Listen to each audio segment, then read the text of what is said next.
Before we begin, have you ever wondered what it takes to choose a child the world has thrown away? This is the story of Evan Cole, a 5-year-old boy left barefoot in the dust, and Thomas Ridgway, the cowboy who stopped when everyone else rode on. If this story moves you, please like this video and comment your city below so I can see how far Evan's journey reaches.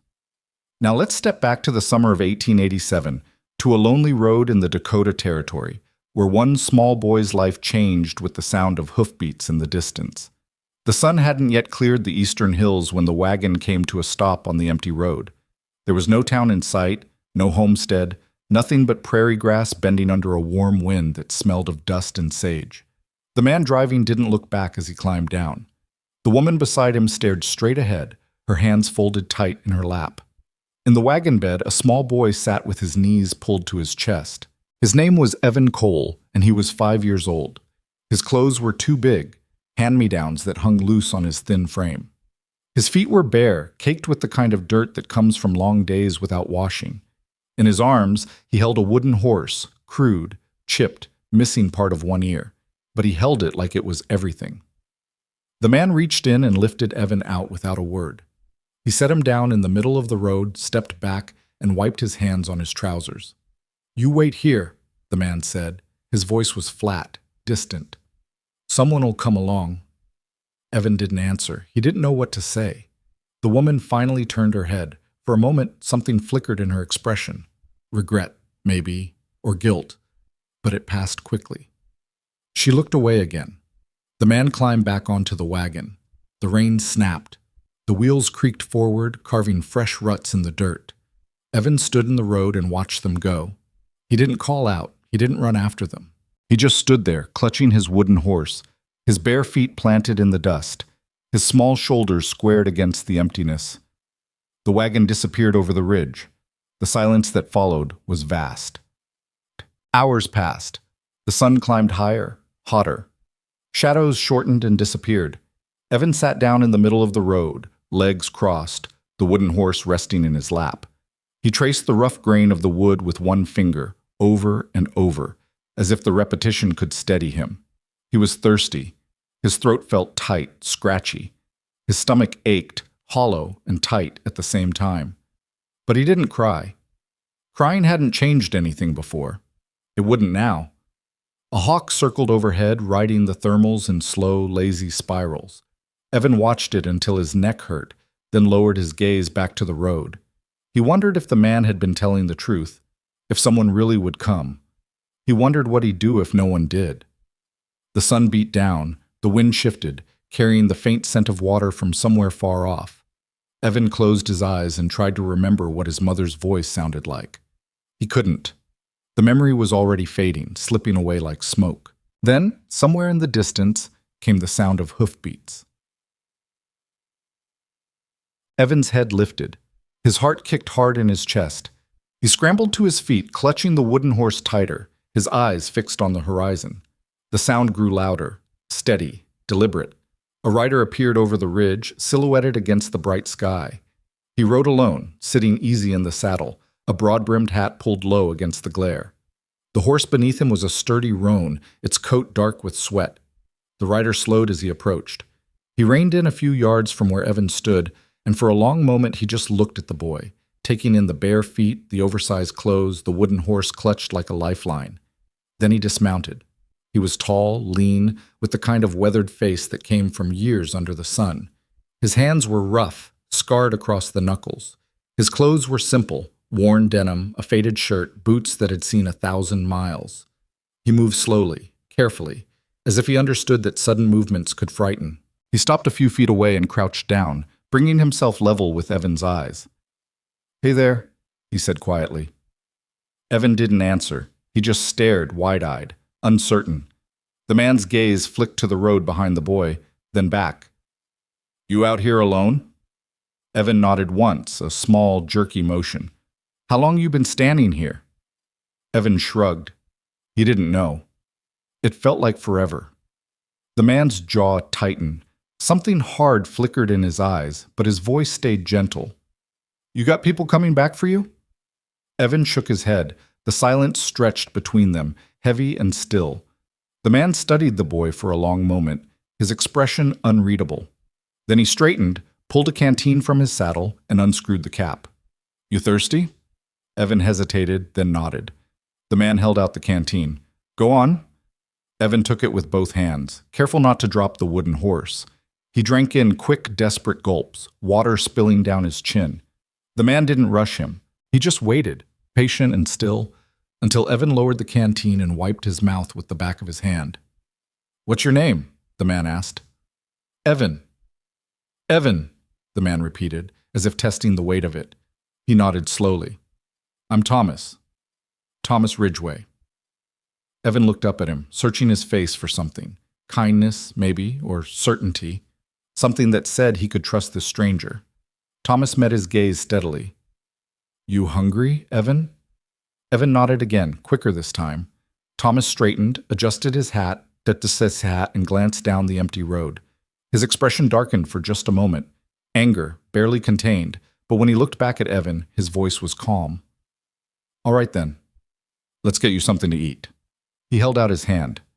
Evan stared at it. He'd been left behind once today already. He didn't know if he could risk trusting again, but his stomach ached, his feet hurt, and Thomas Ridgway's hand was steady, open, waiting. Slowly, Evan reached out and placed his small hand in the cowboy's calloused palm. Thomas's fingers closed around his, firm but gentle.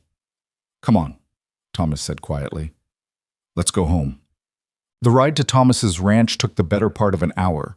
Evan sat in front of the saddle, Thomas's arms steady around him, the wooden horse clutched tight against his chest. The landscape rolled past in shades of gold and green, endless prairie broken by distant buttes, the sky stretching wide and blue overhead. Thomas didn't talk much. He wasn't the kind of man who filled silence with chatter, but every now and then he'd point something out, a hawk perched on a fence post, a cluster of wildflowers growing near a creek, and Evan would turn his head to look, quiet but curious. When they finally crested a low rise, the ranch came into view. It wasn't grand. The house was small, weathered wood with a stone chimney and a covered porch. There was a barn, a chicken coop, a corral where a few horses stood in the shade. Beyond that, the land stretched out in all directions, open, empty, but somehow welcoming. Thomas reined in near the porch and dismounted, then reached up to lift Evan down. The boy's legs wobbled when his feet touched the ground, but he didn't fall. "Wait here," Thomas said. He disappeared inside the house, leaving Evan standing in the yard, uncertain and small. A few moments later, Thomas returned with a plate. Bread, cheese, a handful of dried apples. He handed it to Evan without ceremony. "Eat." Evan sat down on the porch steps and ate slowly, methodically, as if he didn't quite believe the food was real. Thomas leaned against the porch railing, arms crossed, watching the boy in silence. When Evan finished, he set the plate down and looked up at Thomas, his expression guarded but hopeful. "You gonna leave me here?" he asked quietly. Thomas's jaw tightened. He crouched down again, bringing himself eye level with the boy. "No," he said simply. "I'm not." Evan searched his face, looking for the lie, the hesitation. He didn't find it. "What if someone comes for me?" Evan asked. Thomas's eyes hardened. "Then we'll deal with it. But until then, you're staying right here." Evan nodded slowly. He didn't know if he believed it yet. But for the first time in what felt like forever, the knot in his chest loosened just a little. The days that followed settled into a quiet rhythm. Thomas didn't ask Evan questions he couldn't answer. He didn't push for explanations or force conversation. He just let the boy exist. No expectations, no demands. Evan slept in a small room off the kitchen, a cot with a wool blanket and a pillow that smelled faintly of cedar. At night, he'd lie awake and listen to the sounds of the house settling, the creak of floorboards, the distant call of coyotes in the hills. It wasn't loud. It wasn't frightening. It was steady. In the mornings, Thomas would wake early, start a fire in the stove, and make coffee and biscuits. He'd set a plate in front of Evan without comment, then sit across from him and eat in silence. Evan learned quickly that Thomas wasn't much for talking over meals, but he also learned that silence with Thomas didn't feel empty. It felt safe. During the day, Evan would wander the ranch, exploring. Thomas never told him where he could or couldn't go. He just let him roam. Evan would sit on the corral fence and watch the horses, or follow the chickens around the yard, or climb up into the hayloft and peer out through the gaps in the boards. Thomas worked the land, mending fences, tending the horses, fixing what needed fixing. He moved with the kind of steady competence that came from years of doing the same tasks over and over. And sometimes when Evan was watching, Thomas would pause and explain what he was doing, not lecturing, just sharing. Evan listened, absorbing every word. One afternoon, Thomas was repairing a section of fence near the creek. Evan sat nearby, legs dangling over the edge of a flat rock, the wooden horse resting beside him. "You know how to use a hammer?" Thomas asked.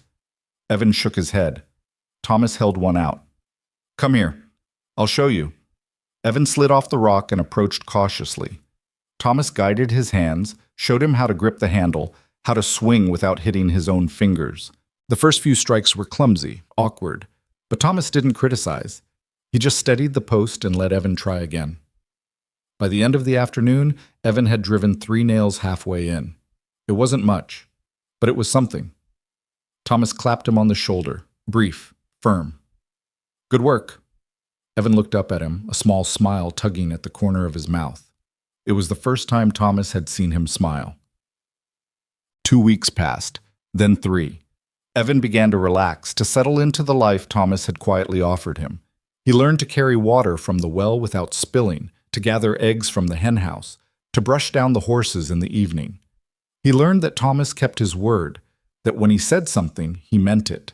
And slowly, carefully, Evan began to believe that maybe this place could be home. Then, one morning, a wagon appeared on the road. Evan saw it first. He was outside feeding the chickens when he heard the creak of wheels and the low murmur of voices. He turned, shading his eyes against the sun, and felt his stomach drop. 2 people sat on the wagon bench, a man and a woman, both dressed in clean, pressed clothes. The man held the reins loosely, his expression set and determined. The woman sat beside him, her hands folded primly in her lap, her face pale and tight. Evan didn't recognize them, but something about the way they looked at him, the way their eyes locked onto him the moment they spotted him in the yard, made his chest tighten with fear. He dropped the feed bucket and ran. "Thomas!" The door to the house swung open. Thomas stepped out onto the porch, his eyes already tracking the approaching wagon. His expression didn't change, but his posture shifted, shoulders squaring, stance widening, as if preparing for a fight. Evan reached the porch and grabbed onto Thomas's leg, pressing close. Thomas's hand came down, steady and sure, resting on the boy's shoulder. The wagon rolled to a stop in front of the house. The man climbed down first, brushing dust from his trousers. The woman followed, moving stiffly, as if every step required effort. The man looked at Thomas, then at Evan. His smile was tight, practiced. "Good morning. We're looking for a boy. Evan Cole." Thomas's grip on Evan's shoulder tightened just slightly. "And who might you be?" "I'm Samuel Cole," the man said. "This is my wife, Margaret. Evan is our nephew." Thomas's eyes narrowed. "That's so." "Yes." Samuel's tone was measured, polite. "There's been a terrible misunderstanding. The boy was in the care of distant relatives. They were supposed to bring him to us. Instead, they—" He paused, as if the words pained him. "They abandoned him. We've been searching for weeks." Margaret stepped forward, her hands clasped together. "We're family," she said softly. "We only want to bring him home." Thomas didn't move. His gaze flicked down to Evan, then back to the couple. "Boy doesn't seem to know you." Samuel's smile faltered. "He's young, confused. He's been through a great deal." He reached into his coat and pulled out a folded paper. "We have documentation, proof of kinship." Thomas took the paper, unfolded it slowly, and scanned the contents. His jaw tightened. He folded it back up and handed it to Samuel without comment. "You plan to take him now?" Thomas asked. "We do," Samuel said. "We've already delayed too long." Thomas looked down at Evan. The boy's small hands were fisted in Thomas's shirt, his face pale, his breathing quick and shallow. "Evan," Thomas said quietly, "you know these folks?" Evan shook his head, quick and desperate. They say they're your family. I don't know them, Evan whispered, his voice cracked. I don't want to go. Margaret's expression softened, but her voice remained firm. Sweetheart, we know you're scared, but we're here to take care of you, to give you a proper home. I have a home, Evan said, louder now, his voice shaking but defiant. I want to stay here. Samuel's patience frayed. Son, this isn't up for debate. You're coming with us. Thomas's hand tightened on Evan's shoulder. His voice, when he spoke, was low and hard. He just told you he doesn't want to go. With all due respect, Mr. Ridgway, Samuel said, his tone cooling, this is a family matter. You have no legal claim to the boy. Maybe not, Thomas said evenly, but I'm the one who found him barefoot and starving in the middle of the road. I'm the one who brought him home, and I'm the one he's asking to stay with. Samuel's expression hardened. We appreciate what you've done, but Evan belongs with blood family. That's the law. Thomas's gaze didn't waver. The law also says you don't abandon children, but here we are. Margaret stepped forward, her voice gentle but insistent. Please, we only want what's best for him. Thomas looked down at Evan again. The boy's eyes were wide, terrified, pleading. Thomas straightened, his voice calm but absolute. Then you'll have to prove it, in front of a judge. Samuel's face flushed. That won't be necessary. It will be, Thomas said, because I'm not handing this boy over to strangers just because they've got a piece of paper. Samuel opened his mouth to argue, but Margaret touched his arm. Samuel, let's go. Samuel stared at Thomas for a long moment, anger simmering just beneath the surface. Then he turned sharply, climbed back onto the wagon, and snapped the reins. The wagon rolled away, dust rising in its wake. Thomas watched until it disappeared over the ridge. Then he crouched down, bringing himself level with Evan's eyes. You all right? Evan nodded, but his hands were still shaking. Thomas's expression softened. I meant what I said. You're not going anywhere unless you want to. Evan's voice was barely a whisper. What if they make me? Thomas's jaw tightened. Then we'll fight it, together. Evan searched his face, looking for certainty. He found it. Thomas stood, resting his hand on the boy's shoulder once more. Come on, let's get back to work. Evan nodded, clutching his wooden horse tight against his chest, and for the first time since the wagon appeared, he breathed a little easier. That night, after Evan had gone to bed, Thomas sat on the porch and stared out at the dark prairie. The stars were thick overhead, a vast scatter of light against the black. The air was cool, carrying the scent of grass and distant rain. He thought about the couple who'd come that morning, their polished clothes, their careful words, their insistence on blood and law. He thought about the paper they'd shown him, legitimate, no doubt. Legal. But law didn't always mean right. Thomas had seen too much in his life to believe that blood guaranteed love, or that family meant safety. He'd seen children treated like burdens, like property, like mistakes to be hidden away. He'd learned long ago that the world didn't always protect the ones who needed it most. But he also knew that he couldn't keep Evan without a fight. And if the Coles pushed this, if they brought lawyers, if they demanded custody, there was a chance Thomas would lose. The thought settled in his chest, cold and heavy. He wouldn't let that happen. Not without a fight. Inside the house, Evan slept fitfully, curled on his side, the wooden horse tucked under his arm. His dreams were restless, full of dust and empty roads and voices telling him to wait, to stay put, that someone would come. But when he woke in the night, gasping and afraid, Thomas was there, sitting in the chair by the door, awake and watchful. You're all right, Thomas said quietly. Go back to sleep. Evan nodded, his breathing slowing. He closed his eyes, and this time, when he slept, he didn't dream of being left behind. He dreamed of home. The next morning arrived with a chill that hadn't been there before. Autumn was creeping into the Dakota Territory, turning the edges of the cottonwood leaves yellow and bringing frost to the grass in the early hours. Thomas woke before dawn as he always did, moving quietly through the house so as not to disturb Evan.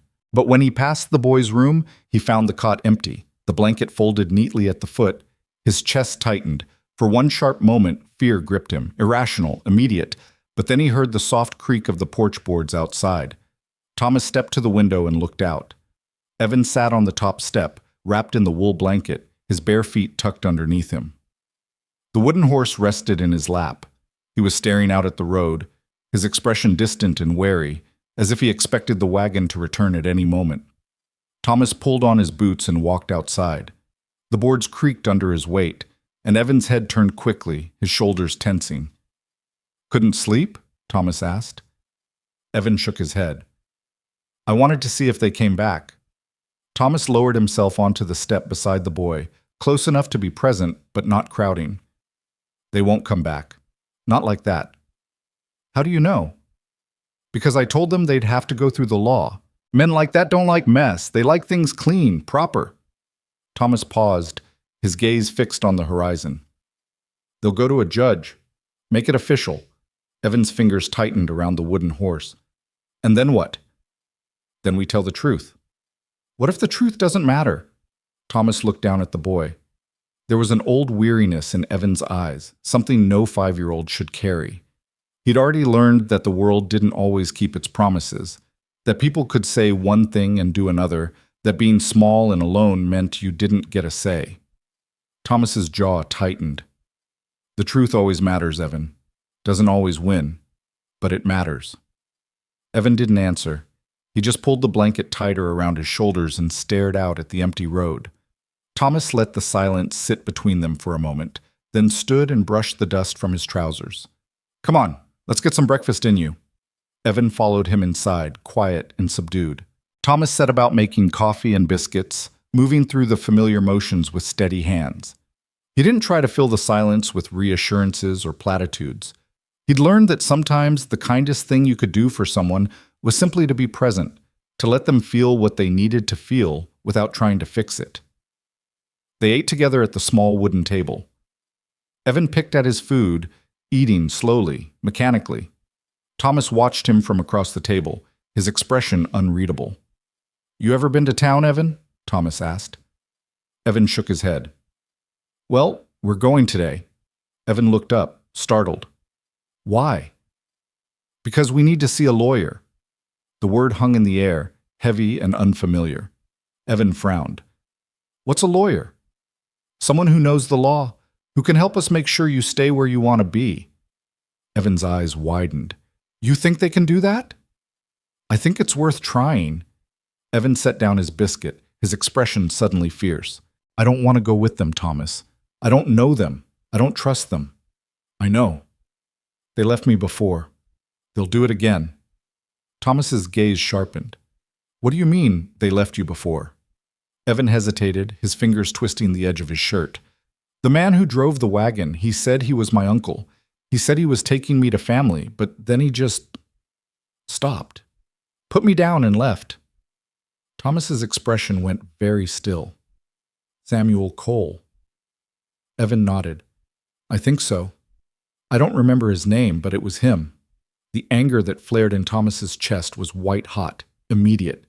He forced it down, kept his voice calm. "You sure about that?" "I remember his voice," Evan said quietly. "And her face. She didn't look at me. She just stared straight ahead." Thomas exhaled slowly, his hands curling into fists on the table, so the Coles hadn't been searching for Evan at all. They'd been the ones who abandoned him.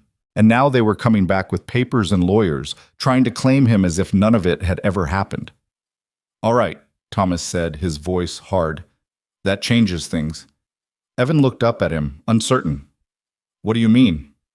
"Means we've got more to say to the judge than I thought." Thomas stood, pushing his chair back. "Get dressed. We're leaving in 10 minutes." The ride into town took most of the morning. Evan sat in front of Thomas on the saddle again, the rhythm of the horse's gait steady and soothing. The landscape rolled past in shades of gold and amber, the prairie stretching out endlessly beneath a sky so blue it hurt to look at. Thomas didn't talk much during the ride, but his arm around Evan was solid, reassuring. Every now and then, Evan would glance back at him, searching his face for signs of doubt or hesitation. He never found them. The town of Ridgefield sat in a shallow valley between two low hills, a collection of wooden buildings clustered around a dusty main street. There was a general store, a blacksmith, a saloon, a church with a whitewashed steeple. At the far end of the street stood a small brick building with a sign that read J. Hartman, Attorney at Law.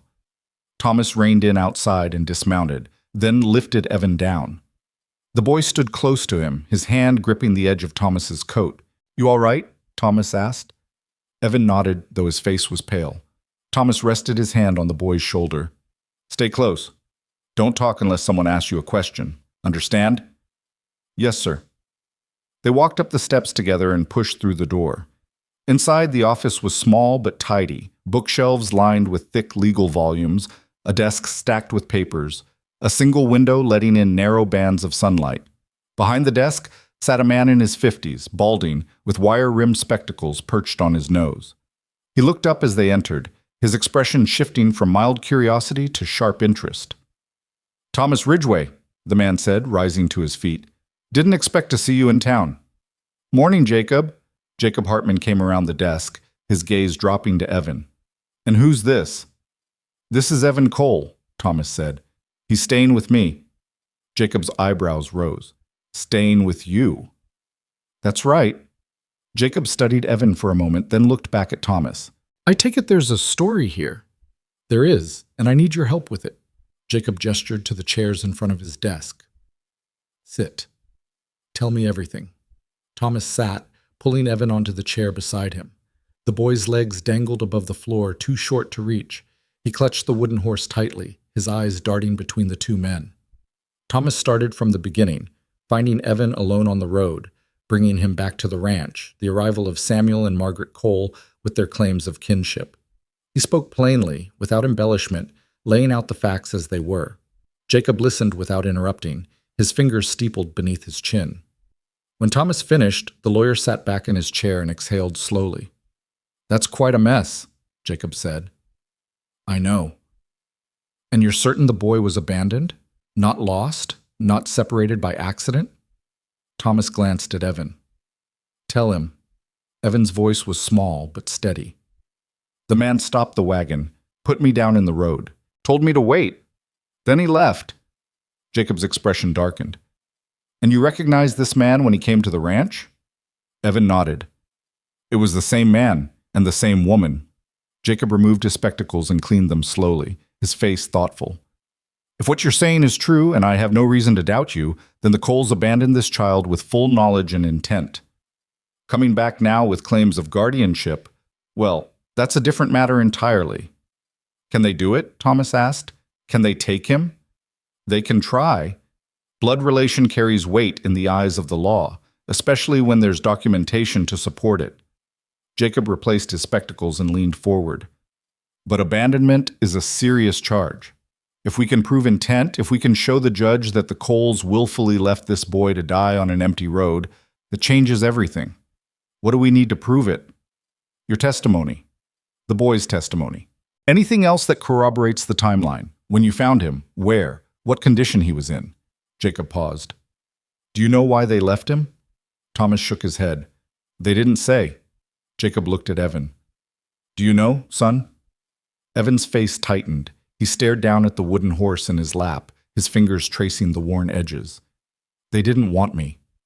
The words were simple, matter of fact, but they carried a weight that settled heavy in the room. Jacob's expression softened. "I see." Thomas's hand moved to Evan's shoulder, steady and firm. "What happens now?" "Now we prepare," Jacob said. "The Coles will petition the court for custody. We'll counter with a charge of abandonment and a request for you to be named Evan's legal guardian." Thomas's jaw tightened. "I'm not his blood." "Will that matter?" "It might. But the law also recognizes the rights of those who provide care and protection. You've given this boy shelter, food, safety. That counts for something." Jacob leaned back in his chair, his gaze steady. "I won't lie to you, Thomas. This won't be easy. Judge Calloway is a fair man, but he's also traditional. He believes in family and blood ties. We'll need to make a strong case." "Then we'll make it," Thomas said. Jacob nodded slowly. "All right, I'll file the paperwork today. The hearing will likely be scheduled within the week." He looked at Evan, his expression gentle. You understand what's happening, son? Evan nodded. They want to take me back. Thomas doesn't want them to. And what do you want? Evan's voice didn't waver. I want to stay with Thomas. Jacob studied him for a long moment, then nodded. Then that's what we'll fight for. Bob. They left the lawyer's office and stepped back out into the bright afternoon. The street was busier now, people moving between shops, horses tied to hitching posts, the sound of hammers ringing from the blacksmith's forge. Evan stayed close to Thomas, his hand gripping the cowboy's coat. Thomas paused on the boardwalk, looking down at the boy. You hungry? Evan nodded. Come on. They walked down the street to a small restaurant with checkered curtains in the windows. Inside, the air smelled of fried chicken and fresh bread. A woman with graying hair and a kind face greeted them from behind the counter. Thomas Ridgway, she said warmly. Haven't seen you in months. Been busy, Clara.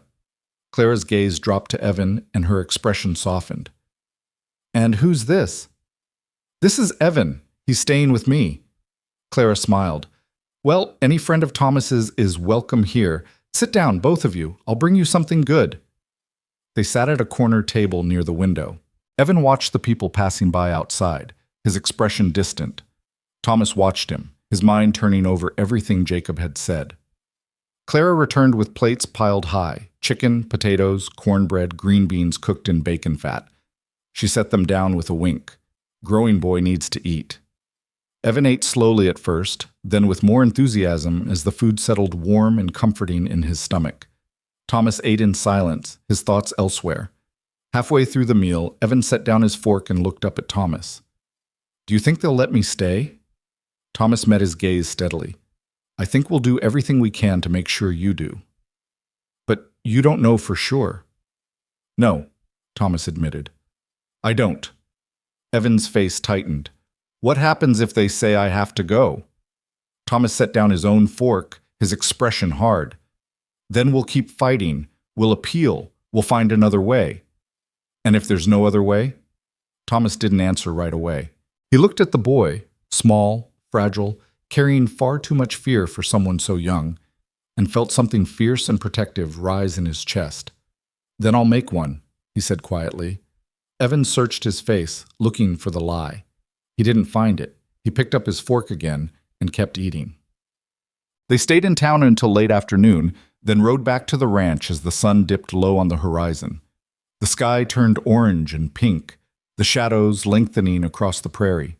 Evan was quiet on the ride home, his head resting against Thomas's chest, the rhythm of the horse's gait lulling him into a half-doze. When they reached the ranch, Thomas carried the boy inside and set him down gently on the cot. Evan stirred, his eyes fluttering open. We're home, Thomas said. Evan nodded, too tired to speak. Thomas pulled the blanket up over him and stepped back. Get some sleep. Tomorrow's another day. Evan's eyes closed. Within moments, his breathing evened out. Thomas stood in the doorway for a long moment, watching the boy sleep. Then he turned and walked back outside, closing the door quietly behind him. Masam. 3 days later, a letter arrived. Thomas found it tucked into the fence post near the road, a folded piece of paper sealed with wax. He broke the seal and read the contents, his expression darkening with each line. The hearing was set for the following Monday. Judge Calloway would preside. Both parties were required to appear. Thomas folded the letter and slipped it into his pocket. He stood there for a moment, staring out at the empty road, his jaw tight. Then he turned and walked back to the house. Inside, Evan was sitting at the table, carefully carving a piece of wood with a small knife Thomas had given him. He looked up as Thomas entered, his expression hopeful. Is it bad news? Thomas pulled out the letter and set it on the table. Hearings set for Monday. Evan's face paled. That's soon. It is. What do we do? Thomas sat down across from him, his hands folded on the table. We get ready, we tell the truth, and we trust that the judge will see what's right. Evan's fingers tightened around the knife. What if he doesn't? Thomas reached across the table and rested his hand over the boys. Then we'll deal with it, together. Evan looked down at their hands, his small and pale, Thomas's large and weathered. He nodded slowly. Together, he repeated. The days leading up to the hearing passed in a blur. Thomas kept to his routines, working the land, tending the horses, keeping his hands busy. But his mind was elsewhere, turning over what he would say, how he would stand before the judge and make the case that this boy, this small, scared, resilient boy, deserved to stay exactly where he was. Evan grew quieter as the day approached. He didn't ask as many questions. He didn't wander as far from the house. He stayed close to Thomas, shadowing him through the day, as if afraid that if he let the cowboy out of his sight, everything would fall apart. On Sunday evening, the night before the hearing, Thomas found Evan sitting on the porch again, wrapped in his blanket, the wooden horse in his lap. Thomas sat down beside him without a word. They sat in silence for a long time, watching the stars emerge one by one against the darkening sky. Finally, Evan spoke. "I'm scared." "I know. What if they take me away?" Thomas didn't answer right away. He looked out at the prairie, at the wide open space that had become home to both of them. "You remember what I told you the day I found you?" Thomas asked. Evan nodded. "You asked if I was hungry. Before that, when I got down from my horse. What did I do?" Evan thought for a moment. "You waited." "That's right. I waited. I didn't rush you. I didn't force you. I just waited until you were ready." Thomas looked down at the boy. "Tomorrow, that's what I'm asking the judge to do, to wait, to see that you need time, that you need safety, that you need someone who's not going to walk away the moment things get hard." Evan's eyes were bright with unshed tears. "But what if he says no?"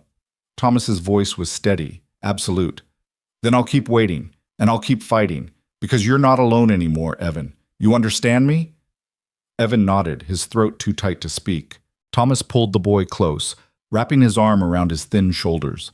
They sat there together as the night deepened, the stars wheeling overhead, the prairie wind carrying the scent of sage and distant rain.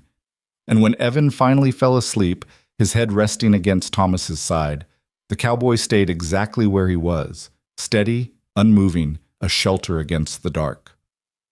Monday morning arrived cold and gray, the sky heavy with clouds that threatened rain but never delivered. Thomas woke before dawn, as always, but this time he didn't linger over coffee or take his time with the morning chores. He moved with purpose, dressing in his cleanest shirt, the one he saved for town, and pulling on the dark vest he'd worn to his brother's funeral years ago. When he looked at himself in the cracked mirror above the wash basin, he barely recognized the man staring back, clean-shaven, hair combed, looking more like someone who belonged in a courtroom than on a ranch. Evan was already awake when Thomas checked on him, sitting on the edge of the cot with the wooden horse clutched in both hands. The boy had dressed himself in the clothes Thomas had bought him in town the week before, trousers that actually fit, a button-up shirt, shoes that weren't too big. But his face was pale, his eyes red-rimmed from a sleepless night.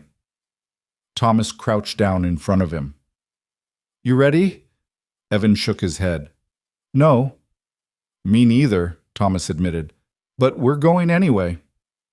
They ate a quick breakfast in silence, neither of them with much appetite. Thomas packed some bread and cheese in his saddlebag, then led Evan outside to where the horse was already saddled and waiting. The morning air was sharp and cool, carrying the scent of coming weather. The ride into Ridgefield felt longer than it had before. Evan sat rigid in front of Thomas, his small body tense, his breathing shallow. Thomas kept his arm firm around the boy, steady and reassuring, though his own heart was beating harder than he cared to admit. They arrived at the courthouse just before 9. The building was larger than the lawyer's office, built of red brick with white columns and a bell tower that rose above the surrounding structures. A handful of people lingered on the steps, curious townspeople, a clerk carrying an armload of papers, 2 men in suits talking in low voices. Thomas dismounted and lifted Evan down. The boy's legs wobbled when his feet touched the ground, and Thomas kept his hand on the boy's shoulder to steady him. Jacob Hartman was waiting for them inside the entrance, his leather satchel tucked under one arm. He looked them over, his expression carefully neutral. "You both look presentable," he said. "That's good. Judge Calloway notices these things." "Where do we go?" Thomas asked. "Courtroom's upstairs. We've got about 15 minutes. Jacob's gaze dropped to Evan. "How are you holding up, son?" Evan didn't answer. He just pressed closer to Thomas. Jacob nodded as if he'd expected as much. It's all right to be nervous. Just remember what we talked about. Answer the questions honestly. Don't elaborate unless asked. And if you don't understand something, say so. Understand? Evan nodded. Good. Jacob gestured toward the stairs. Let's go. They climbed to the second floor and entered a courtroom that smelled of wood polish and old paper. Rows of wooden benches faced a raised platform where the judge's bench sat, dark and imposing. Sunlight filtered through tall windows, casting long rectangles of light across the floor. The room was empty except for a clerk arranging papers at a small desk and a man in a dark suit standing near the front. Then Thomas saw them. Samuel and Margaret Cole sat in the front row on the opposite side of the aisle, both dressed in their finest. Samuel wore a black coat and a starched collar, his hair slicked back with pomade. Margaret sat beside him in a deep blue dress with lace at the collar, her hands folded primly in her lap. They both turned when Thomas and Evan entered, and Samuel's eyes narrowed slightly, his jaw tightening. Evan saw them too. His hand shot out and grabbed Thomas's wrist, his grip desperate. "It's all right," Thomas murmured. "Stay close." They sat on the opposite side of the courtroom, Evan wedged between Thomas and Jacob. The boy kept his eyes fixed on the floor, his shoulders hunched, trying to make himself as small as possible. The minutes crawled by. More people filtered into the room, witnesses, Thomas guessed, or perhaps just townspeople with nothing better to do. The clerk finished arranging his papers and sat down. The man in the dark suit, whom Thomas assumed was the Coles' lawyer, leaned over and whispered something to Samuel. Samuel nodded, his expression cold and confident. Then a door at the back of the courtroom opened and a voice called out, "All rise for the Honorable Judge Amos Calloway." Everyone stood. The judge entered, a tall man in his 60s with silver hair and a lined face that had seen too many hard decisions. He wore black robes and carried himself with the kind of authority that didn't need to be announced.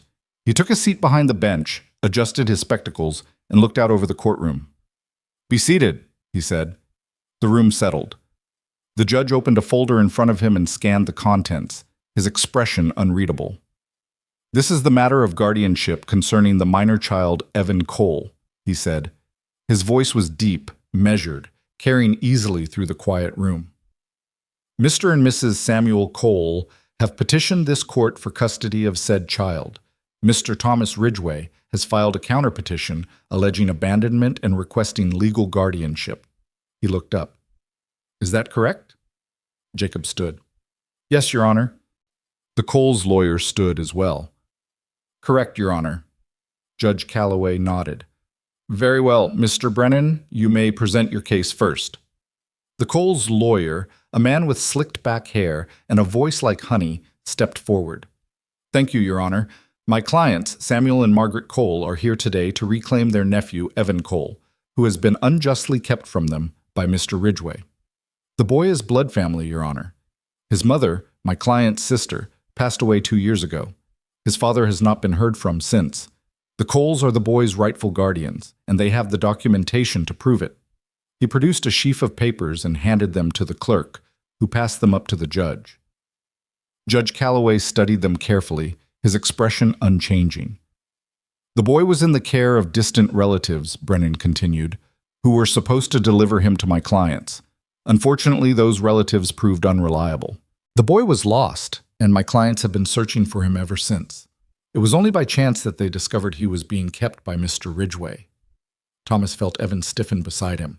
The boy's breathing quickened, his hands curling into fists. "My clients have a proper home," Brennan went on, "stable income, a strong moral foundation. They are prepared to provide Evan with everything a child needs: education, discipline, a place in a God-fearing family. They ask only that this court restore to them what is rightfully theirs." He sat down, satisfied. Judge Calloway looked across the courtroom. "Mr. Hartman, your response." Jacob stood, buttoning his coat. "Your Honor, my client does not dispute that the Coles are blood relations to Evan. What he disputes is their fitness to care for the child, and their version of events." Brennan frowned. "Your Honor, this is an outrageous—" Ooh! Judge Calloway raised a hand. "You'll have your chance to rebut, Mr. Brennan. Continue, Mr. Hartman." Jacob nodded. "Thank you, Your Honor. The truth is this. Evan Cole was not lost. He was abandoned. deliberately and knowingly left on a deserted road miles from any town without food, water, or shelter. My client, Mr. Ridgway, found the boy purely by chance. Had he not, the child would have died. A murmur rippled through the courtroom. Judge Calloway's eyes sharpened. That's a serious allegation, Mr. Hartman. It is, Your Honor, and we have testimony to support it, both from Mr. Ridgway and from the boy himself. Brennan shot to his feet. The boy is 5 years old, Your Honor, hardly a reliable witness.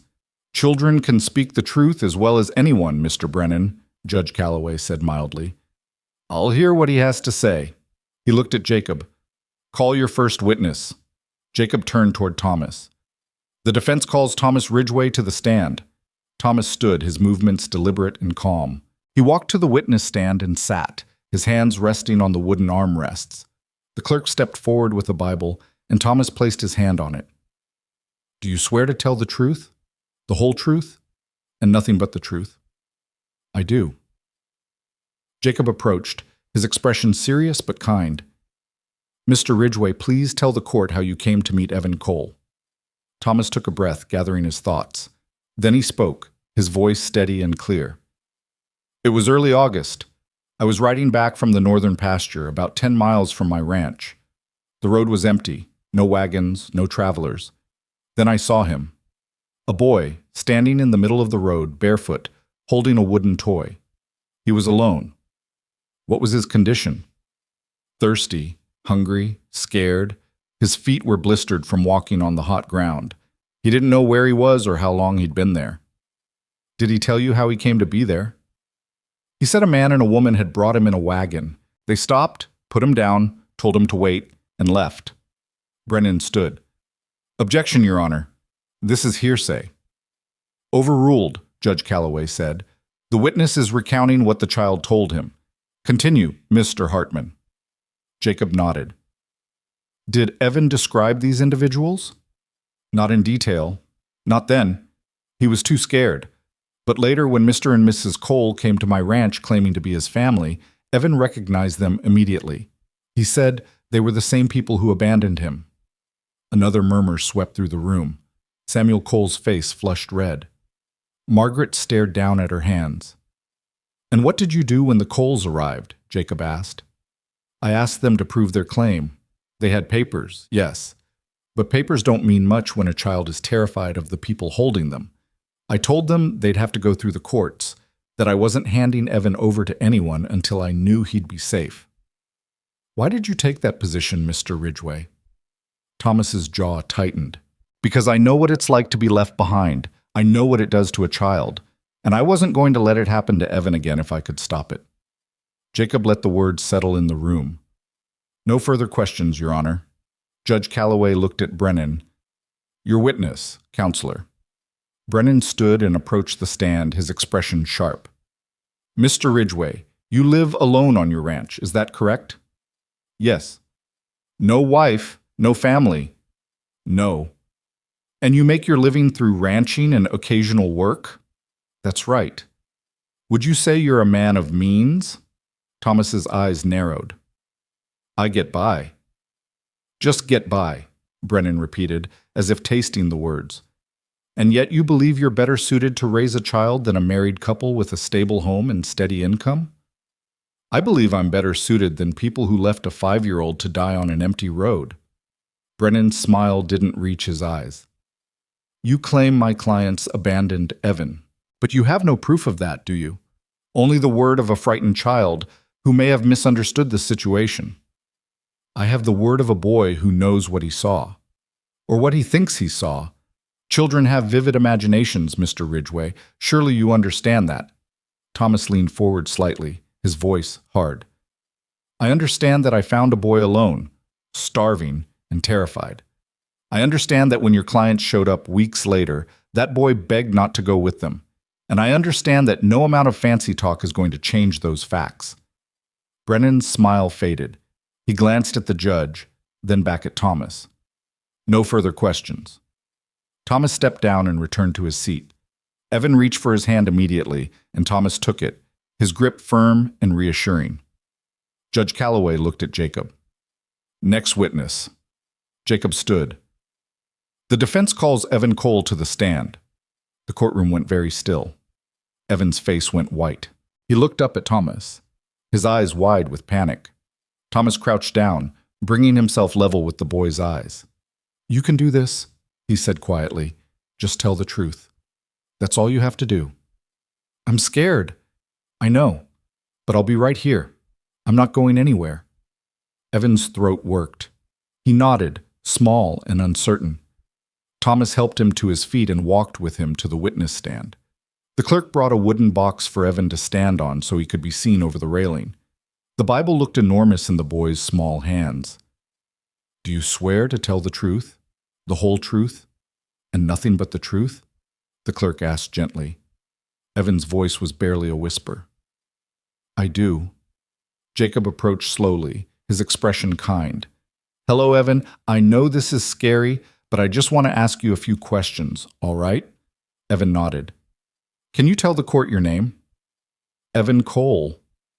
"How old are you, Evan?" 5. "And where do you live?" "With Thomas, on his ranch." "How long have you been living there?" Evan thought for a moment. Since he found me." "Can you tell us about that day? The day Thomas found you?" Evan's hands tightened on the railing. He glanced at Thomas, who nodded encouragingly. "I was on the road," Evan said quietly. "By myself." "How did you get there?" "The man and the lady brought me, in a wagon." "Do you know who they were?" Evan nodded, then pointed across the courtroom. "Them." Every eye in the room turned to Samuel and Margaret Cole. Samuel's face had gone hard as stone. Margaret looked away, her lips pressed into a thin line. "You're saying Mr. and Mrs. Cole brought you to that road?" Jacob asked gently. "Yes." "And what happened then?" Evan's voice wavered. "The man stopped the wagon. He picked me up and put me down. He said someone would come, then they left." "Did they say when someone would come?" "No." "Did they leave you any food or water?" Evan shook his head. "How long did you wait, Evan?" "I don't know, a long time. The sun was really hot. I was thirsty." "And then Thomas came." Evan nodded. "He gave me water, and he asked if I was hungry. Then he took me home." Jacob paused, letting the courtroom absorb the boy's words. "Evan, when Mr. and Mrs. Cole came to Thomas's ranch, how did you feel?" "Scared." "Why were you scared?" "Because they left me before." Evan's voice cracked. "I thought they'd do it again." "Do you want to go with them now?" "No." The word was immediate, fierce. "I want to stay with Thomas." "Why?" Evan looked across the courtroom at Thomas, and his expression softened. "Because he didn't leave me. He kept me safe." Jacob's throat tightened. He nodded slowly. "Thank you, Evan. No further questions." Brennan stood, but Judge Calloway raised a hand. "I think we've heard enough from the child, Mr. Brennan." Brennan hesitated, clearly wanting to press, but the judge's tone left no room for argument. "Yes, Your Honor." Evan climbed down from the box and ran back to Thomas, who pulled him close. Judge Calloway sat back in his chair, his fingers steepled beneath his chin. The courtroom waited in silence. "Mr. and Mrs. Cole," the judge said finally. "Stand, please." Samuel and Margaret rose, their faces tense.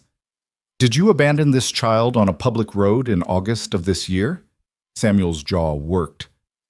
"Your Honor, there were circumstances." "Answer the question, Mr. Cole. Did you or did you not leave Evan Cole alone on a deserted road?" The silence stretched. Finally, Margaret spoke, her voice barely audible. "Yes." The word fell like a stone. Judge Calloway's expression hardened. "Why?" Margaret's hands twisted together. We couldn't care for him. We thought someone else would." "You thought someone else would take responsibility for a child you abandoned in the middle of nowhere?" The judge's voice was cold. "That is not care, Mrs. Cole. That is neglect of the most egregious kind." Samuel stepped forward. "Your Honor, we made a mistake, but we're here now. We want to make it right." "By taking the child back?" After weeks of him finding safety and stability elsewhere, Judge Calloway shook his head. I don't think so, Mr. Cole. He turned his attention to Thomas. Mr. Ridgway, stand. Thomas rose, Evan still pressed against his side. You took this child in when no one else would. You provided him with food, shelter, and safety. You brought this matter to court rather than simply turning him over to people who claimed blood relation. That shows character. The judge paused. But raising a child is a long-term commitment. Are you prepared for that? Thomas didn't hesitate. Yes, Your Honor. You understand that guardianship means more than just keeping him fed and clothed. It means education, discipline, guidance. It means being there, every day, for years to come. I understand. Judge Calloway looked at Evan. And you, son, you understand that if I grant this, Thomas Ridgway will be responsible for you? He'll make decisions about your life, your future. You'll be bound to him legally. Evan looked up at Thomas, then back at the judge. I want that. The judge studied them both for a long moment, then he nodded. Very well. Based on the testimony presented here today, I find that Evan Cole was willfully abandoned by Samuel and Margaret Cole. Their petition for custody is denied. He turned to Thomas. Guardianship is hereby granted to Thomas Ridgway, effective immediately. Mr. Ridgway, this child is now your legal responsibility. Do you accept this duty? Thomas's voice was steady, sure. I do, Your Honor. Judge Calloway brought his gavel down with a sharp crack. So ordered. This court is adjourned. The room erupted in murmurs. Samuel Cole stood frozen, his face twisted with anger and disbelief. Margaret sank back onto the bench, her hands covering her face. Thomas looked down at Evan, and the boy looked back up at him, his eyes shining. We won? Evan whispered. Thomas's hand tightened on the boy's shoulder. Yeah, we won. Evan's face crumpled, and he buried his head against Thomas's side, his small body shaking with relief. Thomas held him close, his own throat tight with emotion he didn't quite know how to name. Jacob approached, a rare smile on his face. Congratulations. Thomas nodded, unable to speak. Around them, people began to file out of the courtroom. The Coles left without a backward glance, their lawyer trailing behind them. The curious townspeople dispersed, already gossiping about what they'd witnessed. But Thomas and Evan stayed where they were, standing together in the emptying courtroom, holding on to each other as if they'd never let go. They walked out of the courthouse into brilliant afternoon sunlight that seemed too bright, too cheerful for the weight of what had just happened. Evan stayed pressed against Thomas's side, one hand gripping the cowboy's coat, the other clutching the wooden horse he'd carried into the courtroom. His face was still wet with tears, but his breathing had steadied, and when Thomas looked down at him, the boy managed a small, tremulous smile. Jacob walked them to the horse, his leather satchel tucked under one arm. The paperwork will be filed by the end of the week, he said. After that, it's official. Evan Cole is legally in your care. Thomas nodded, his throat still too tight for easy words. What do I owe you? Jacob waved a hand. We'll settle up later. Right now, I think you two should go home. He crouched down to Evan's level. You did well in there, son. Took courage to speak up like that. Evan's voice was small but steady. Thank you for helping us. My pleasure. Jacob straightened and extended his hand to Thomas. Take care of him. Thomas shook it firmly. I will. They mounted up, Evan settling into his familiar spot in front of the saddle. As they rode out of town, the boy turned his head to look back at the courthouse one last time, as if needing to confirm that it was really behind them, that they were truly leaving it all in the past. The ride home was quiet, but it was a different kind of quiet than the morning had been. The tension had drained away, replaced by something softer, warmer. Evan leaned back against Thomas's chest, his small body finally relaxing, and Thomas's arm around him was steady and sure. They were halfway back to the ranch when Evan spoke. Thomas? Yeah? What does it mean? That you're my guardian? Thomas considered the question carefully. Means I'm responsible for you. Legally, you're in my care until you're old enough to care for yourself. Like a father? The word hung in the air between them. Thomas's chest tightened. Something like that. Evan was quiet for a moment, processing. Can I call you that? Thomas's hand tightened slightly on the reins. He'd never thought about having a family, never imagined himself as someone's father. The very idea seemed too big, too permanent. But when he looked down at the boy in front of him, this small, brave child who'd been thrown away and had somehow found his way to Thomas's doorstep, the answer came easily. "If you want to," Thomas said quietly. Evan nodded against his chest. "I want to." Something shifted in Thomas then, something fundamental and irreversible. This wasn't just about providing shelter anymore, or keeping a child safe from harm. This was about family, about choosing to be bound to another person, not by blood or obligation, but by something deeper. They rode the rest of the way in comfortable silence, the prairie stretching out around them in shades of gold and amber. By the time they crested the rise that overlooked the ranch, the sun was beginning its descent toward the western horizon, painting the sky in brilliant oranges and pinks. Evan sat up straighter when he saw the house. "We're home." Thomas heard the way the boy said it, not "your home" or "the ranch," but "home," as if it had always belonged to both of them. "Yeah," Thomas said, "we're home." They dismounted in the yard and Thomas led the horse to the barn while Evan ran ahead to check on the chickens. By the time Thomas had unsaddled and brushed down the roan, Evan was back, reporting that all the hens were accounted for and one had laid an egg in his absence. "Good," Thomas said. "You can gather the rest while I get supper started." They fell into their evening routine with an ease that felt natural now, comfortable. Thomas built up the fire in the stove and started on biscuits and beans while Evan set the table, carefully placing the tin plates and cups just so. When the food was ready, they sat across from each other as they always did, and Thomas ladled out generous portions. Evan ate with real appetite for the first time in days. The fear and uncertainty that had been weighing on him finally lifted. Between bites, he chattered about the chickens, about a hawk he'd seen circling earlier, about whether the old mare might have a foal come spring. Thomas listened, offering the occasional comment or question, content to let the boy's voice fill the house. It was good to hear Evan sound like a child again, unguarded and curious instead of small and frightened. After supper, they cleaned up together, Evan standing on a stool to reach the wash basin while Thomas dried and put away the dishes. When everything was in order, Thomas built up the fire in the hearth and settled into his chair with the almanac he'd been meaning to read. Evan curled up on the rug near the fire, the wooden horse beside him, and picked up the carving knife and piece of wood Thomas had given him days ago. For a while, the only sounds were the crackle of the fire and the soft scrape of Evan's knife against wood. The lamplight cast warm shadows across the room, and outside the prairie wind whispered against the walls. "Thomas?" Evan said eventually. "What happened to your family? Your real family, I mean." Thomas looked up from the almanac.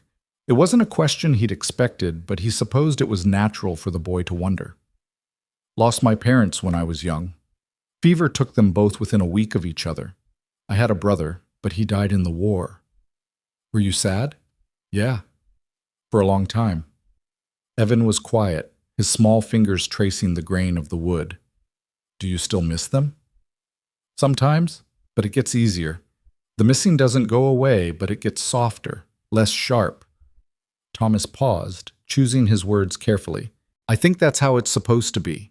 You carry the people you loved with you, but you keep living." Evan nodded slowly, as if filing the information away for later. "I don't remember my mother very well anymore. Sometimes I try to picture her face, but it's fuzzy." "That's all right. Doesn't mean you didn't love her, or that she didn't love you." "Do you think she'd be mad that I'm here with you instead of with them?"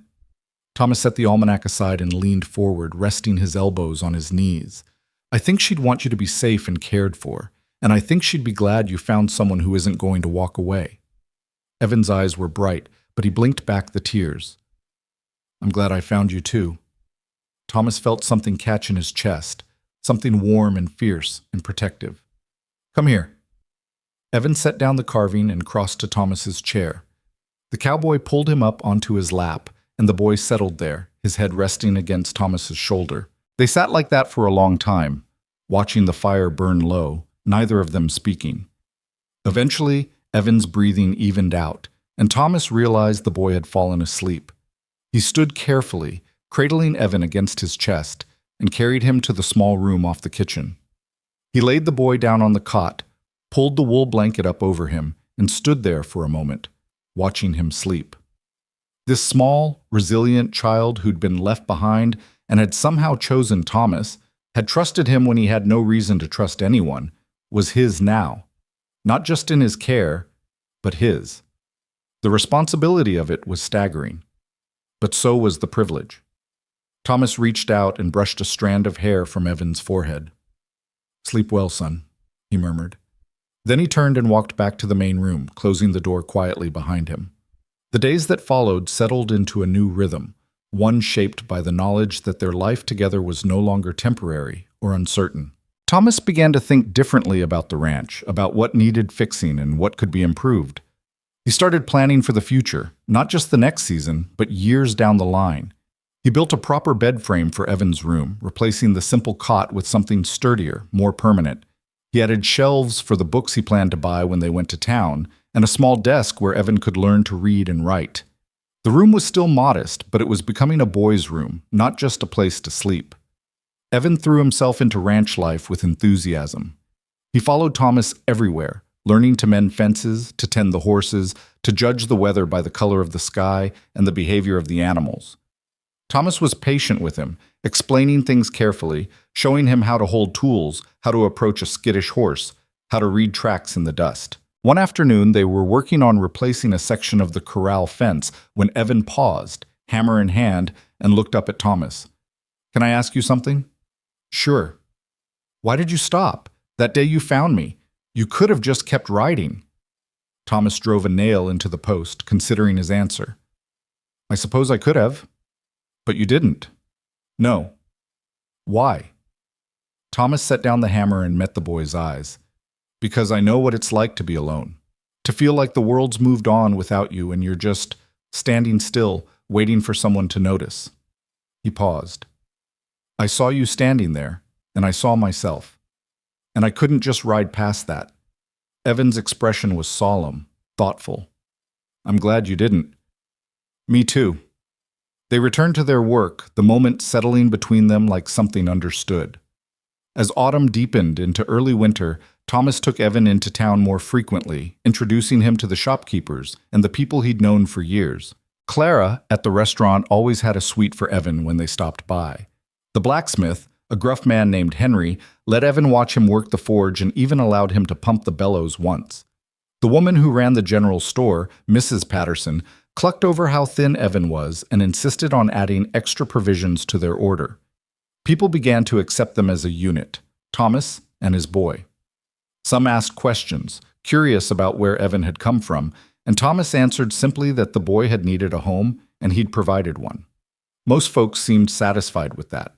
The ones who weren't knew better than to press Thomas Ridgway on personal matters. One Saturday in late November, Thomas took Evan to the schoolhouse on the edge of town. It was a small building, whitewashed and tidy, with a bell tower and rows of windows that let in the light. The teacher, Miss Sarah Collins, was a woman in her 30s with kind eyes and a no-nonsense manner. Thomas had sent word ahead, and she was expecting them. She greeted them at the door and invited them inside. The schoolroom was empty on a Saturday, the desks arranged in neat rows, a chalkboard at the front displaying the alphabet in careful script. "So, this is Evan," Miss Collins said, crouching down to the boy's level. "I've heard quite a bit about you." Evan glanced at Thomas uncertainly. Thomas gave him an encouraging nod. "Hello, ma'am," Evan said quietly. "Thomas tells me you'd like to learn to read." Evan's eyes lit up. "Yes, ma'am," Miss Collins smiled. "Well, we'll have to see how much you know already. Can you tell me the letters you recognize?" She led Evan to the chalkboard and began pointing to letters. Evan knew a few, A, B, C, but after that he hesitated. Miss Collins was patient, encouraging, making notes on a small pad of paper. After about 15 minutes, she straightened and turned to Thomas. "He's behind where most children his age would be, but that's to be expected given his circumstances. With regular attendance, he should catch up within a year." "What do I need to do?" Thomas asked. "Bring him in Monday through Friday. School starts at 8 and finishes at 3. He'll need a slate, some chalk, a primer. I can provide those if needed." "I'll get them," Thomas said. Miss Collins nodded approvingly. Good. Education is important, Mr. Ridgway. You're doing right by him. Thomas felt a flicker of pride at that. When can he start? Monday, if you're ready. Thomas looked at Evan, who was staring at the chalkboard with a mixture of excitement and nervousness. You want to start Monday? Evan nodded quickly. Yes, sir. Then Monday it is. They left the schoolhouse with Evan chattering excitedly about what he might learn, about the other children he'd meet, about the books Miss Collins had on the shelves at the back of the room. Thomas listened, a small smile tugging at the corner of his mouth. On Monday morning, Thomas woke Evan before dawn, and they went through their morning routine with a new sense of purpose. Evan dressed carefully in his school clothes, trousers, a clean shirt, the shoes Thomas had bought him. He combed his hair with water from the basin and tucked the wooden horse into his pocket for luck. They rode into town together, the early morning air crisp and cold, their breath misting in the pale light. When they arrived at the schoolhouse, a handful of other children were already there, standing in clusters in the yard, talking and laughing. They fell silent when Thomas and Evan approached, their eyes curious. Thomas dismounted and lifted Evan down. The boy pressed close to him, suddenly shy. Miss Collins appeared in the doorway, ringing the bell. Good morning, everyone. Time to come inside. The children filed in, casting glances at Evan as they passed. Thomas crouched down and put his hands on Evan's shoulders. You're going to do just fine. What if they don't like me? Then that's their loss. You be yourself, work hard, and mind Miss Collins. Understand? Evan nodded. I'll be back at 3 to pick you up. Okay. Thomas straightened and watched as Evan walked slowly toward the schoolhouse door. The boy paused at the threshold, looked back one more time, and Thomas gave him an encouraging nod. Then Evan squared his small shoulders and stepped inside. Thomas stood there for a moment, staring at the closed door, feeling oddly bereft. It was the first time since he'd found Evan that they'd be apart for more than an hour or two. The ranch would feel empty without the boy trailing after him, asking questions, filling the silence with his presence. But this was good. This was what Evan needed. Education, friends, a life beyond the boundaries of the ranch. Thomas had to let him have that, even if it meant learning to be alone again during the daylight hours. He mounted up and rode back to the ranch, the morning stretching out long and quiet ahead of him. The hours passed slowly. Thomas threw himself into work, repairing the barn roof, chopping wood for winter, checking the fences. But his mind kept drifting back to the schoolhouse, wondering how Evan was faring, whether he was keeping up, whether the other children were treating him kindly. At 2:30, Thomas saddled the horse and rode back into town. He was early, but he didn't care. He tied the roan to the hitching post outside the schoolhouse and waited. At 3 o'clock sharp, the bell rang and the door burst open. Children poured out, their voices high and excited, scattering across the yard. Thomas scanned the crowd, and then he saw him, Evan, walking out with another boy about his age, the two of them talking animatedly. Evan spotted Thomas, and his face broke into a wide smile. He said something to the other boy, then ran across the yard. Thomas! Thomas caught him, steadying him. How was it? It was good. Miss Collins taught us about vowels, and I got to use the slate, and there's a boy named Daniel who knows how to catch frogs, and at lunchtime we played a game with a ball. The words tumbled out in a rush, barely coherent. Thomas listened, relief and happiness washing over him. Sounds like you had a good day. I did. Evan's expression grew more serious. Miss Collins said I'm smart. She said I'll catch up fast if I work hard. Then we'll make sure you work hard. Evan nodded earnestly. I will, I promise. They rode home together as the sun sank lower in the sky, and Evan talked the entire way, recounting every detail of his day. Thomas let him talk, occasionally asking a question or offering a comment, but mostly just listening. When they reached the ranch, Evan jumped down and ran inside to change out of his school clothes. Thomas unsaddled the horse and put him away, then joined Evan in the house. The boy was already at the table, his slate and chalk laid out, practicing the letters Miss Collins had taught him. Thomas started on supper, and they fell into their evening routine. But now there was an added element, a new structure. After they ate, Evan would sit at the table and work on his lessons while Thomas read or mended tack nearby. Sometimes Thomas would help him sound out words, or quiz him on his letters, or listen as Evan recited what he'd learned. The days turned into weeks and weeks into months. Winter settled over the Dakota Territory with snow and bitter cold. Thomas made sure the house was warm, the firewood stacked high, the provisions plentiful. Evan thrived in school, making friends, learning quickly, bringing home stories and questions, and an eagerness that filled the house with life. On Christmas Eve, Thomas surprised Evan with gifts he'd been working on in secret: a new carving knife, a leather-bound journal for writing, and a small wooden box to keep his treasures in. Evan's eyes went wide when he opened them, and he threw his arms around Thomas's neck. "Thank you," he whispered. Thomas held him close, his throat tight. "You're welcome, son." They spent Christmas Day at the ranch, just the two of them, cooking a good meal and playing checkers by the fire. It was simple, quiet, but it was theirs. As winter gave way to early spring, Thomas began to notice changes in Evan. The boy was growing, filling out, losing some of the thinness that had marked him when Thomas first found him. His face had more color, his eyes more brightness. He laughed more easily, spoke more freely. The fear that had shadowed him in those early weeks was fading, replaced by confidence and curiosity. One evening in March, as they sat on the porch watching the stars emerge, Evan leaned against Thomas's side and said, "I'm happy here." Thomas's arm came around the boy's shoulders. "Yeah? Yeah. I didn't think I'd ever be happy again. But I am." Thomas looked down at him, this child who'd been thrown away and had somehow found his way home. "Me too, Evan. Me too." They sat in comfortable silence, the prairie wind soft and warm with the promise of spring. And for the first time in longer than Thomas could remember, the future didn't feel empty or uncertain. It felt full of possibility. Spring arrived in earnest, transforming the prairie into a sea of wildflowers and new grass. The cottonwoods along the creek burst into leaf, and the mornings rang with birdsong. Thomas and Evan worked together to prepare the ranch for the season ahead, repairing winter damage, planting a kitchen garden, bringing in 3 new horses Thomas had bought from a rancher up north. Evan had grown noticeably in the months since the hearing. He stood taller now, his shoulders broader, his movements more confident. He was doing well in school, bringing home perfect marks in reading and arithmetic.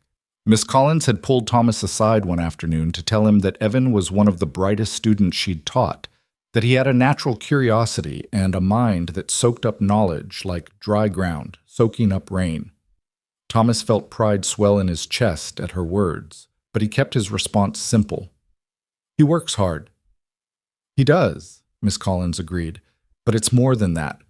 He has something to prove, to himself, I think, that he's worth the chance you've given him." Thomas frowned at that.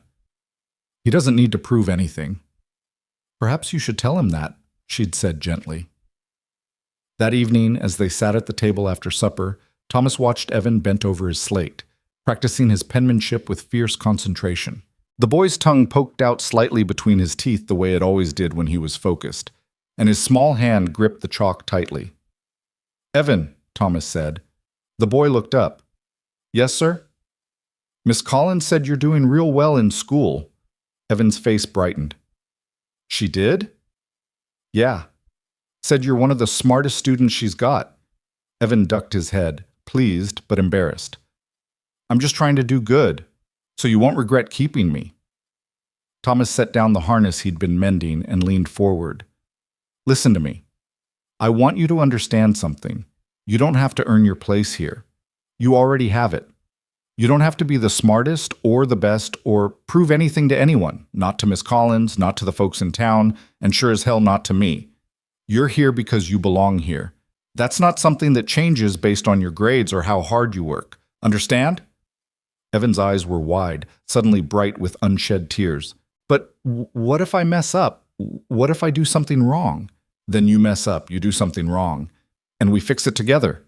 Thomas's voice was firm, certain. "That's what families do, Evan. They stick together through the good and the bad. You're my son now. That's not conditional." The words hung in the air between them. "My son," and Evan's face crumpled. He set down the chalk and crossed to Thomas, who pulled him into a tight embrace. "I love you," Evan whispered against Thomas's shoulder. Thomas's throat went tight.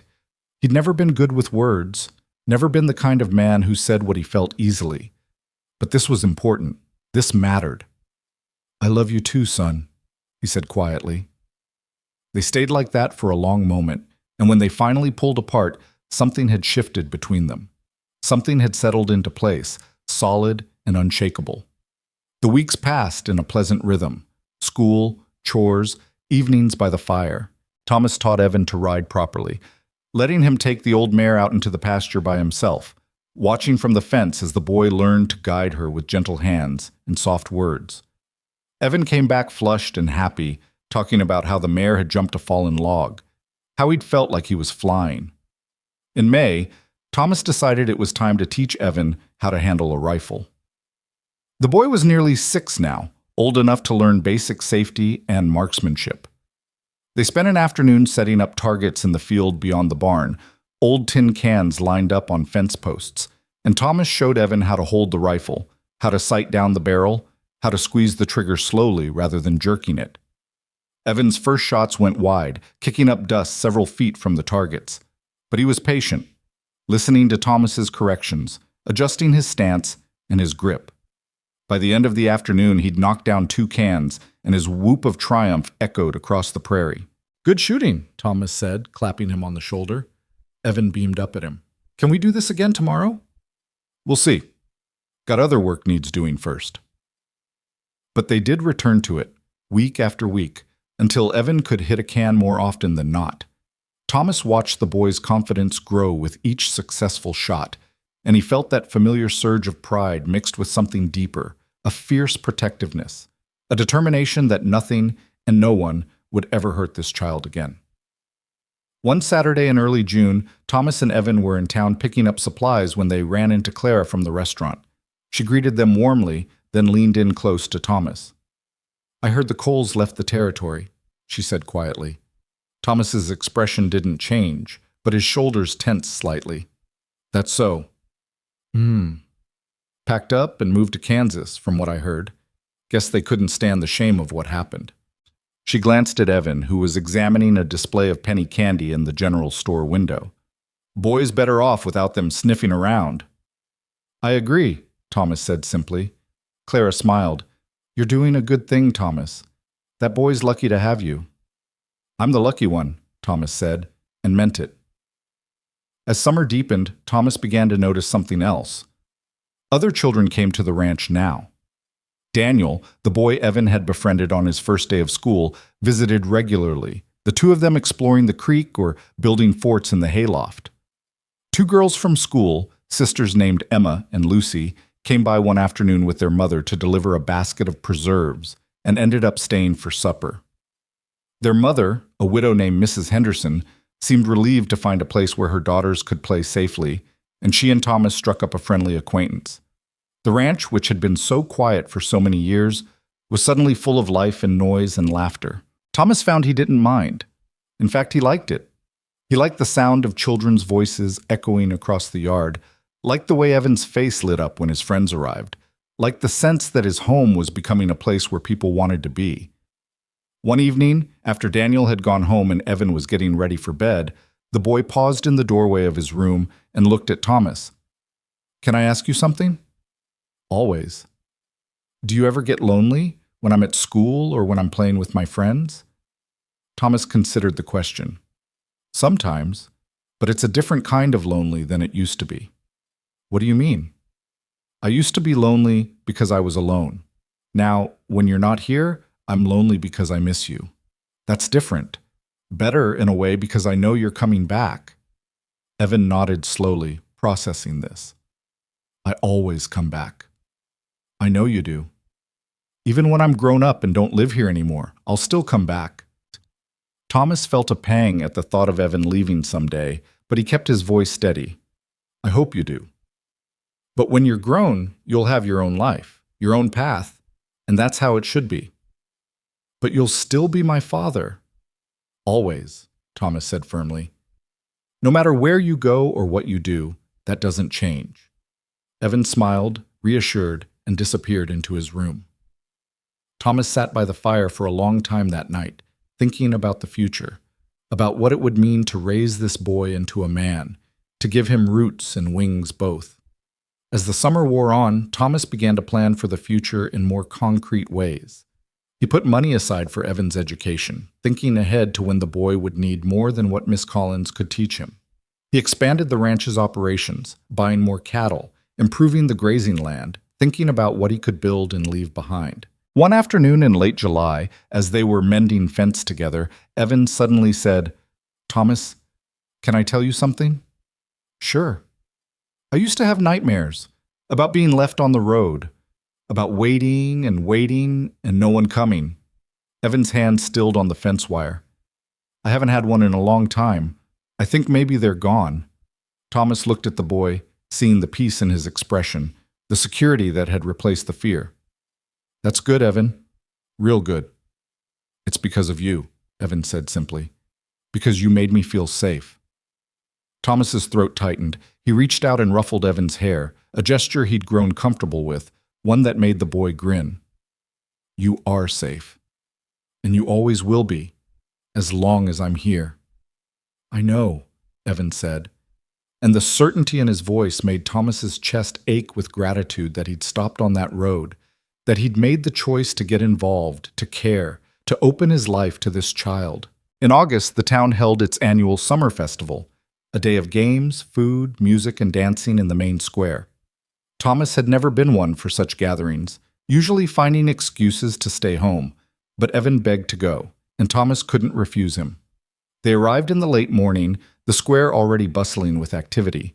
There were booths selling baked goods and crafts, a stage where a fiddler played lively tunes, children running everywhere with ribbons and balloons. Evan's eyes went wide with excitement. "Can I go find Daniel?" he asked. "Stay where I can see you," Thomas said, "and check in every so often." "I will!" Evan darted off into the crowd. Thomas found himself standing near the edge of the square, watching the festivities with his arms crossed. Clara spotted him and brought him a cup of cider, insisting he at least look like he was enjoying himself. Jacob Hartman appeared with his wife and introduced her properly, thanking Thomas again for his business. Mrs. Henderson and her daughters waved from across the square. Thomas found himself part of the community in a way he'd never been before. People knew him now not just as the solitary rancher on the edge of town, but as Evan's father, as someone who'd done right by a child who needed him. It changed how they looked at him, how they talked to him. He wasn't sure he liked all the attention, but he had to admit it felt good to belong somewhere, to be part of something larger than just himself and his land. Evan appeared at his side every 20 minutes or so, breathless and happy, reporting on the games he'd played and the food he'd eaten. Thomas gave him coins for more candy and watched him race off again, a smile tugging at his lips. As the afternoon wore into evening, the fiddler was joined by a guitarist, and couples began dancing in the square. Thomas watched from the sidelines, content to observe. But then Evan appeared again, pulling on his hand. "Come on, you have to dance!" Thomas shook his head. "I don't dance, son." "Please? Just once?" Thomas looked down at the boy's pleading expression and felt his resolve crumble. "All right, one dance." They moved into the crowd, and Thomas showed Evan the basic steps. Nothing fancy, just a simple two-step that the boy picked up quickly. They danced together, laughing when Evan stepped on Thomas's feet, and when the song ended, Evan was grinning so wide Thomas thought his face might split. "That was fun," Evan declared. "It was," Thomas admitted, surprised to find he meant it. They stayed until the sun set and the lanterns were lit, until Evan was yawning and leaning against Thomas's side. They rode home under a sky full of stars, Evan falling asleep in the saddle, and Thomas carried him inside and put him to bed without waking him.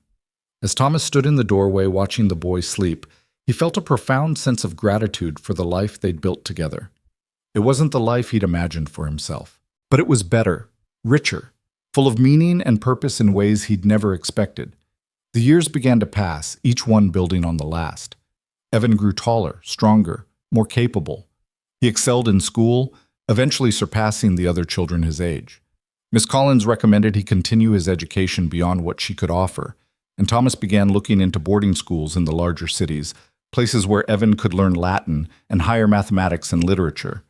The thought of sending Evan away, even for his education, was difficult. But Thomas knew it was what the boy needed, what would give him the best chance in life. So he saved more money, made inquiries, and prepared himself for the day when Evan would leave the ranch for months at a time. But that day was still years away. For now, Evan was still his boy, still running through the house with muddy boots, still sitting at the table with his books, still following Thomas around the ranch, asking questions and learning everything he could. One autumn afternoon when Evan was 9, they were sitting on the porch watching the sun set when a wagon appeared on the road. Thomas tensed instinctively, old protective instincts flaring, but Evan just stood up curiously. The wagon pulled into the yard and a man climbed down, young, perhaps 25, with a tired face and nervous eyes. In the back of the wagon, wrapped in blankets, was a small figure. "Help you?" Thomas called out. The man approached hesitantly. "I'm looking for Thomas Ridgway." "You found him." The man glanced at Evan, then back at Thomas. "I heard you took in a boy once, a boy who'd been abandoned." Thomas's expression went very still. "I did. I got a situation. My sister's boy, she died last month, fever, and his father's been gone for years. I can't keep him. I got 6 kids of my own and barely enough to feed them." The man's voice was desperate. "I heard you might. I thought maybe you could." Thomas looked at the wagon, at the small figure huddled there. His jaw tightened. "Let me see him." The man led him to the wagon, and Thomas looked down at a boy of perhaps 7, thin and hollow-eyed, clutching a worn blanket. The boy stared back at him with an expression Thomas recognized immediately, fear mixed with resignation, the look of someone who'd learned not to hope for much. Thomas felt something shift in his chest. He looked at Evan, who'd followed him to the wagon and was staring at the other boy with wide, sympathetic eyes. "Thomas," Evan said quietly, "we have room." Thomas looked at his son, this boy who'd been abandoned and saved, who'd grown into someone kind and compassionate, who understood what it meant to need help and to receive it. Then he looked back at the child in the wagon. He thought about the empty road where he'd found Evan, about the choice he'd made to stop, to care, to get involved. He thought about how that choice had changed both their lives, had given them both something neither had known they needed. He thought about the ranch, which had room enough for more than just 2 people. He thought about the future and what kind of man he wanted to be, what kind of legacy he wanted to leave. "What's his name?" Thomas asked. "Matthew," the man said. "Matthew Brennan." Thomas nodded slowly. "All right, he can stay." The man's face flooded with relief. "Really? You mean it?" "I mean it, but I'm not taking him as a favor to you. If he stays, he's mine, legally. I'll file the papers, make it official. Understand?" "Yes, sir. Yes. Yes." "Whatever you need." Thomas reached into the wagon and held out his hand to the boy. "Matthew, I'm Thomas. This is Evan. You hungry?"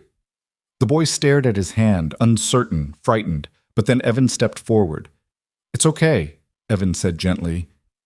"He helped me too. He's good at helping." Something in Evan's voice, in his calm certainty, seemed to reach the boy. Slowly, Matthew reached out and took Thomas's hand. Thomas lifted him out of the wagon, and the boy stood on shaky legs, looking around at the ranch with wide eyes. Evan immediately moved to his side, talking to him in low, reassuring tones. "You'll stay for supper," Thomas told the man. "Then you can go." "Thank you," the man said, his voice thick with emotion. "Thank you." That night, after the man had left and Matthew had been fed and bathed and put to bed in a makeshift cot in Evan's room, Thomas sat on the porch alone. The stars were brilliant overhead, the prairie wind soft and warm. He heard the door creak open behind him, and Evan appeared, sitting down beside him. "You did a good thing," Evan said. Thomas glanced at him. "We did a good thing. This is as much your home as mine. You get a say in who comes into it." Evan was quiet for a moment. "I was scared at first, when I saw him. I remembered what it felt like to be that scared, to not know what was going to happen." He paused. "But then I remembered what you told me, that families stick together, that we help each other." "That's right. So now we're helping him." Thomas put his arm around Evan's shoulders and pulled him close. "Yeah, now we're helping him." They sat together in comfortable silence, and Thomas felt the weight of what they'd taken on, but also the rightness of it. He thought about the road ahead, the challenges of raising 2 boys, of giving them both what they needed, of building something that mattered. It wouldn't be easy. But nothing worthwhile ever was. Over the following months, Matthew slowly came out of his shell. It was Evan who reached him first, who showed him around the ranch, who taught him the routines, who sat with him when he had nightmares and assured him he was safe. Thomas watched his older son take the younger boy under his wing with a patience and compassion that made his heart swell with pride. Matthew began to smile, to laugh, to ask questions. He started school, and though he struggled at first, Evan helped him with his lessons every evening. The two boys became inseparable, brothers in truth, if not by blood. The ranch continued to grow. Thomas hired a hand to help with the work, a young man named Charlie who'd lost his own family and needed a place to belong. The house was expanded, adding 2 more bedrooms and a larger kitchen. The dinner table was never empty anymore, always full of voices and stories and life. One spring evening, when Evan was 14 and Matthew was 12, they all sat together on the porch after supper. Charlie was mending tack, humming under his breath. Matthew was carving a piece of wood, his tongue poking out in concentration just like Evan's always had. Evan sat beside Thomas, reading aloud from a book of poetry Miss Collins had given him. Thomas listened to his son's voice, looked at the life they'd built together, and felt something close to contentment. He'd been a solitary man once, content with his own company, asking nothing from the world and giving little back. But a small boy standing alone on an empty road had changed all that. Had opened something in Thomas he hadn't known existed, the capacity to love, to care, to build a family, not from blood, but from choice. "Thomas?" Evan said, interrupting his thoughts. "Yeah? You ever regret stopping that day when you found me?" Thomas looked at his son, no longer a frightened 5-year-old, but a young man growing into himself, smart and kind and good. He looked at Matthew, who'd found his way to them just as Evan had. He looked at the ranch, at the life they'd built. "Not for a second," Thomas said. Evan smiled, that bright, warm smile that still had the power to make Thomas's chest tighten with love. "Good, because I don't either." The sun continued its descent toward the horizon, painting the sky in brilliant shades of orange and gold. Somewhere in the distance, a hawk cried out, circling high above the prairie. The wind carried the scent of grass and sage and coming rain. And on the porch of a small ranch in the Dakota Territory, a family sat together in the gathering dusk, bound not by blood or law, but by something deeper, by the simple, profound choice to care for one another, to build something lasting, to create home where none had existed before. Thomas Ridgway had been a man alone once, but a child in the dust had changed everything, had shown him that family wasn't something you were born into, but something you created through patience and love and the willingness to stop when others might have kept riding. Years later, when both boys were grown and making their own way in the world, when the ranch had become a haven for others who needed shelter and safety, Thomas would sometimes ride out to that stretch of road where he'd first found Evan. He'd stop his horse and sit there for a while, remembering that day, the heat, the dust, the small boy standing alone. And he'd think about all the moments that followed, all the choices that had led them to where they were now. He'd think about Evan, who'd become a teacher like Miss Collins, dedicating his life to helping children who'd been left behind. He'd think about Matthew, who'd stayed on the ranch and made it his own, continuing the work Thomas had started. He'd think about the legacy they'd built together, not just land or wealth, but something more valuable, a legacy of compassion, of second chances, a family created through choice and sustained through love. Thomas Ridgway never considered himself a remarkable man. He'd simply done what needed doing, stopped when someone needed help, and built a life around the principle that no child should ever be left behind, alone and afraid, on an empty road. But in doing so, he'd become something more than he'd ever imagined. He'd become a father, a refuge, a home. And that, he'd learned, was the most remarkable thing of all. The story of Thomas and Evan spread through the territory over the years, became the kind of tale people told their children at bedtime. The story of a cowboy who stopped when he could have kept riding, who chose love when he could have chosen solitude, who proved that family was built not through blood, but through the daily, deliberate choice to care. And somewhere, carried on the prairie wind, across the endless grass and under the wide Dakota sky, that story continued, a reminder that the smallest acts of kindness could change everything, that one person's choice to stop could alter the course of two lives forever, and that home was not a place you were born, but a place you created, one decision at a time. In the end, that was the lesson. Not that all abandoned children found homes or that all lonely men found family, but that when they did, when someone chose to stop, to care, to reach out their hand and wait patiently for a scared child to take it, something miraculous happened, something that echoed forward through generations, creating ripples that spread far beyond what anyone could see. Thomas Ridgway and Evan Cole became a family the day Thomas found the boy on that dusty road. But they built that family every day that followed, through patience and love and the unwavering commitment to never let each other go. And that was enough. More than enough. It was everything.